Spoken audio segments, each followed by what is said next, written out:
Salton Sea. Salton Sea is a signature environmental problem for birds in the Western United States. This is a poster put up by California Audubon on the I-10 as you go down toward the Salton Sea. It shows a young man with an inhaler. And the principal reason is because as the sea is shrinking due to loss of water, don't want to get too much in the weeds about it.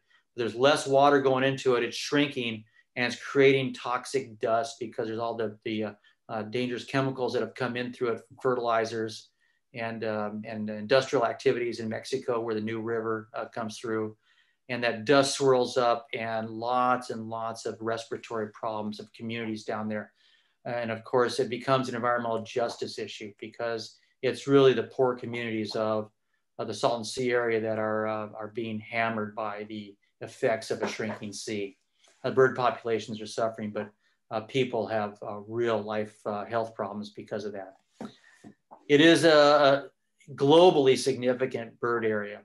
Really, United States and worldwide, really, we've decimated over 97% of all the wetlands in the United States. This is one of the largest wetland areas in the Western US, and tens of thousands of winter waterfowl come there each year. It's shrinking. The coastline's already hundreds of feet out. You go down there and it's not the same anymore. It's changing. There's a lot of money being allocated, but they don't know how to spend it yet. There's been no real agreement about exactly how to fix it. So it's desperate right now. The bird population is declining, toxic dust. Let me go to Audubon's site here and tell me if you can see this page. Can you see this page? Nod your head, Jess. Yes, no, can you see it already? Yes. Audubon, California has made the Salton Sea one of its signature environmental issues because of the problem for birds, but it's also a human problem because of the toxic dust and so on. So if you want to learn more about the issues with the Salton Sea, go to California Audubon, Audubon, California, and they've got a big page. Now, the Sierra Club is heavily involved in this as well, but the Sierra Club is involved in many more issues. Whereas if you go to their website, it's kind of hard to find something on California Sierra Club about this. But Audubon has, it's one of their highlighted issues. And I encourage you to go down there and check out all the stuff that they have here about the Salton Sea and issues there. Let me go back to the PowerPoint here.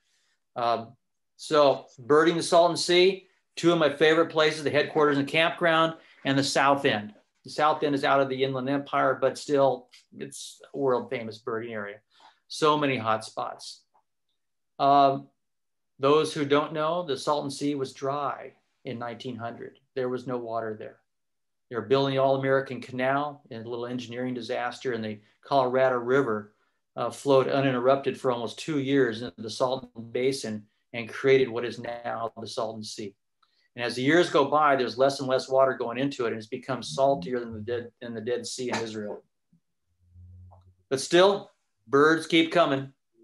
Here's a few of the endemics down there. The Gambel's quail, California, Western U.S. bird out in the desert. We have the California quail in the chaparral of our area. And the Abert's towhee right here, it's got that black face on it. So a lot of people love to go down there and catch this for their list because you can't see it around in the foothills around here. The sea, just birding the sea, beautiful. It can be an interesting place. Sunset, it's a beautiful place.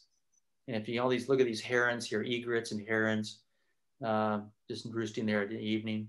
The red knot show, as I talked about earlier, the red knots come up along the west coast here, and they pass along the west side of the Salton Sea, east side of the Salton Sea in big numbers, usually in early April.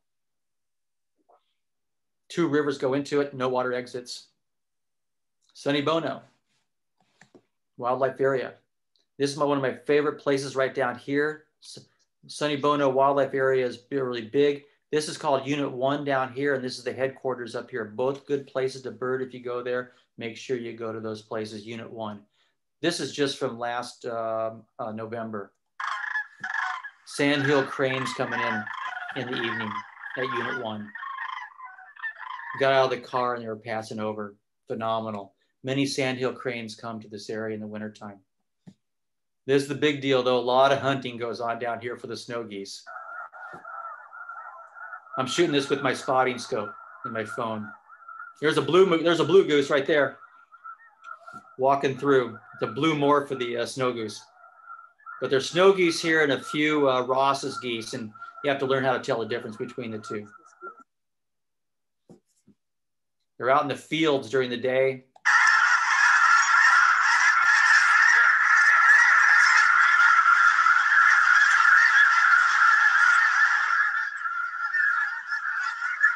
Just phenomenal. And there are tens of thousands of them there. No, I'm not sure. Brian, those down there are those also snow geese. So we watched this for about 5 minutes as they passed by. Every evening they gather up in big numbers to go out to the shallow ponds to spend the night in the shallow ponds where it's safe. They stand up in there. This is like bird migration.